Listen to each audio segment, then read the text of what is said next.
ಸ್ನೇಹಿತರೆ, ಮೀಡಿಯಾ ಕೀರ್ತಿಗೆ ಸ್ವಾಗತ ಸುಸ್ವಾಗತ.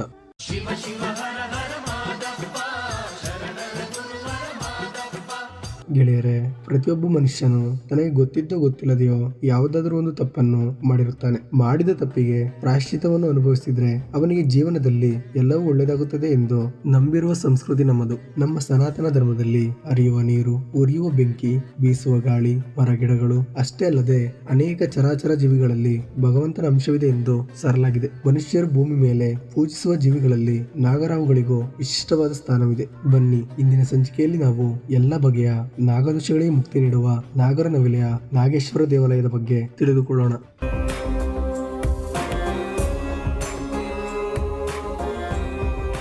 ನಾಗರನವಿಲೆ ಎಂಬ ಸ್ಥಳದಲ್ಲಿ ನಾಗೇಶ್ವರ ದೇವಾಲಯವಿದ್ದು ಈ ಕ್ಷೇತ್ರಕ್ಕೆ ಪಂಚಲಿಂಗೇಶ್ವರ ಕ್ಷೇತ್ರ ಎಂದು ಸಹ ಕರೆಯುತ್ತಾರೆ. ಈ ದೇವಸ್ಥಾನದಲ್ಲಿ ನಾಗೇಶ್ವರ, ಸೋಮೇಶ್ವರ, ಚಂಡಿಕೇಶ್ವರ, ಬ್ರಹ್ಮಲಿಂಗೇಶ್ವರ ಮತ್ತು ಸಿದ್ಧಲಿಂಗೇಶ್ವರ ಎಂಬ 5 ಗುಡಿಗಳಿದ್ದು ಈ ಕ್ಷೇತ್ರಕ್ಕೆ ಪ್ರಮುಖ ದೇವರಾಗಿ ನಾಗೇಶ್ವರ ದೇವರನ್ನು ಪೂಜಿಸಲಾಗುತ್ತದೆ. ಸಾಮಾನ್ಯವಾಗಿ ನವಿಲು ಹಾಗೂ ಹಾವುಗಳು ಬದ್ಧ ವೈರಿಗಳಾಗಿದ್ದು ಇವು ಯಾವತ್ತೂ ಒಂದೇ ಕಡೆ ವಾಸ ಮಾಡುವುದಿಲ್ಲ ಎಂದು ಹೇಳಲಾಗುತ್ತದೆ. ಆದರೆ ಬಹಳ ಹಿಂದೆ ಈ ಸ್ಥಳದಲ್ಲಿ ಹಾವುಗಳು ಮತ್ತು ನವಿಲುಗಳು ಒಟ್ಟಿಗೆ ವಾಸ ಮಾಡುತ್ತಿದ್ದವಂತೆ. ಹೀಗಾಗಿ ಈ ಕ್ಷೇತ್ರಕ್ಕೆ ನಾಗರನವಿಲೆ ಎಂದು ಹೆಸರು ಬಂದಿದೆ.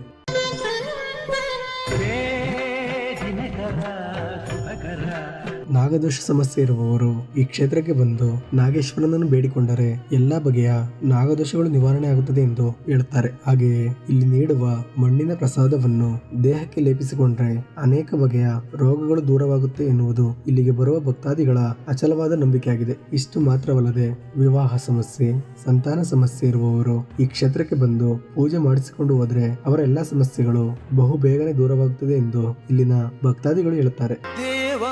ದೇವತೆಗಳನ್ನೇ ಕಾಪಾಡಿದಂತ ಸ್ವಾಮಿ.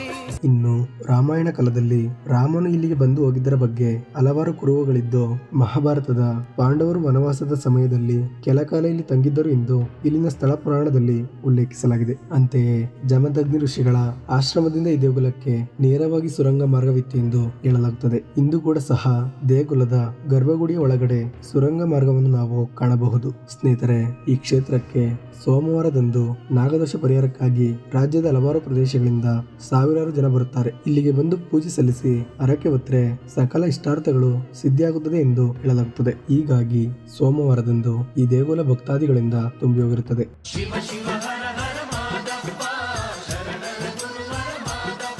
ಅಲ್ಲದೆ ಇಲ್ಲಿರುವ ಈಶ್ವರ ಹಾಗೂ ವಿಷ್ಣು ದೇವರಿಗೆ ಅಮಾವಾಸ್ಯೆ ಹಾಗೂ ಹುಣ್ಣಿಮೆ ದಿನದಂದು ವಿಶೇಷ ಪೂಜೆಯನ್ನು ಸಲ್ಲಿಸುತ್ತಾರೆ. ಇನ್ನು ಪ್ರತಿ ವರ್ಷ ಚೈತ್ರ ಶುದ್ಧ ಮಾಘ ನಕ್ಷತ್ರದಂದು ಇಲ್ಲಿನ ನಾಗೇಶ್ವರ ಸ್ವಾಮಿಯ ಬೃಹತ್ ಜಾತ್ರೆಯನ್ನು ನಡೆಸಲಾಗುತ್ತದೆ. ಸ್ನೇಹಿತರೆ, ಎಲ್ಲಾ ಬಗೆಯ ನಾಗದೋಷಗಳಿಂದ ಮುಕ್ತಿ ನೀಡುವ ಇಲ್ಲಿನ ನಾಗೇಶ್ವರ ದೇವರನ್ನು ಬೆಳಗ್ಗೆ 7:30ರಿಂದ ಸಂಜೆ 6 ಗಂಟೆಯವರೆಗೆ ದರ್ಶನ ಮಾಡಬಹುದಾಗಿದೆ. ಇಲ್ಲಿಗೆ ಬರುವ ಭಕ್ತಾದಿಗಳಿಗೆ ಪ್ರತಿದಿನ ಅನ್ನದಾಸೋಹದ ವ್ಯವಸ್ಥೆ ಇರುತ್ತದೆ.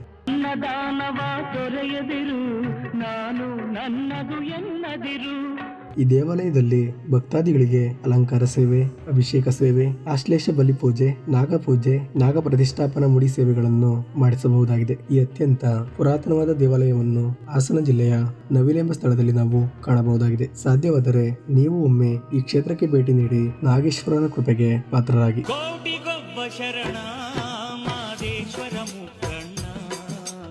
ಗೆಳೆಯರೆ, ನಿಮ್ಮ ಅನಿಸಿಕೆ ಅಥವಾ ಅಭಿಪ್ರಾಯಗಳನ್ನು ಕಾಮೆಂಟ್ ಮೂಲಕ ವ್ಯಕ್ತಪಡಿಸಬಹುದು ಮತ್ತು ನಿಮ್ಮ ಸುತ್ತಮುತ್ತ ಇದೇ ತರಹದ ಅದ್ಭುತ ದೇವಾಲಯಗಳಿದ್ದರೆ ಅದರ ಸಂಪೂರ್ಣ ಮಾಹಿತಿಯನ್ನು ನಮಗೆ ಮೇಲ್ ಮುಖಾಂತರ ತಿಳಿಸಬಹುದು. ಮುಂದಿನ ಸಂಚಿಕೆಯಲ್ಲಿ ಮತ್ತೊಂದು ವಿಶೇಷವಾದ ದೇವಾಲಯದ ಬಗ್ಗೆ ತಿಳಿದುಕೊಳ್ಳೋಣ.